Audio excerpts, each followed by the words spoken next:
Hey there folks, in today's video I'm going to be showing you how to replace the front stabilizer link on a Chevy Equinox.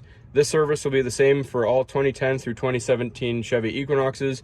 It'll also be similar for GMC Terrains, and the service will all be the same whether you're working on the passenger side or the driver's side. So our stabilizer link is just located right behind our front brake here.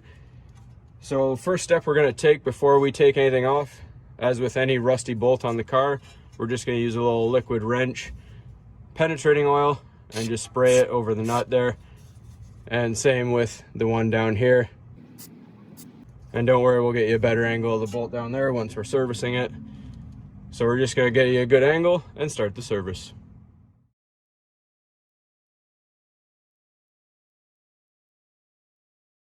Alright, so obviously before we start the service we need to jack the vehicle up on the side we're working on, remove the wheel and rest it on axle stands to be safe and to take pressure off the components we're working on here.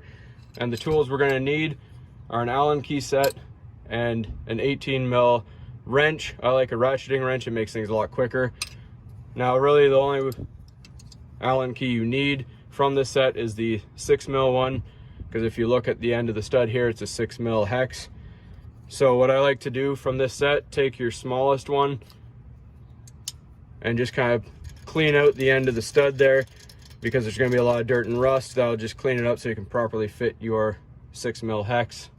All right, so now we just take our 18mm wrench, put it over top of the bolt, take our 6mm Allen key, put it over top, and we can actually use leverage right here if your Allen key is long enough, and just start removing it.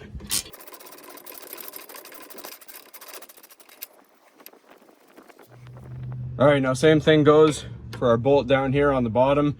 18mm wrench goes on, 6mm Allen key goes in, and I like to rest it underneath the CV axle right there, if you can see that, just to give us leverage. I like to just put my finger inside the wrench so that you're not pinching yourself on anything here.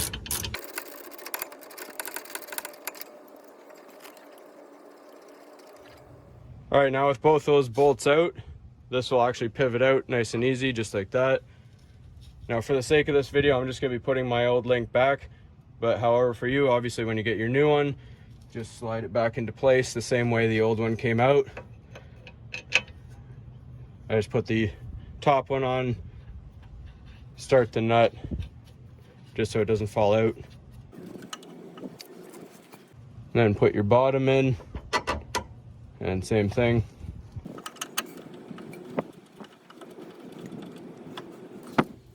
All right, so now we're just going to snug up both these bolts. If you can get a torque wrench in here, you might not be able to because it is a fairly tight space, but if you can, it's 65 foot-pounds of torque for the top bolt and 55 foot-pounds of torque on the bottom bolt.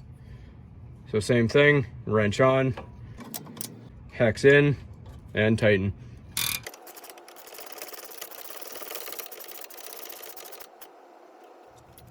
All right, and same for the bottom bolt.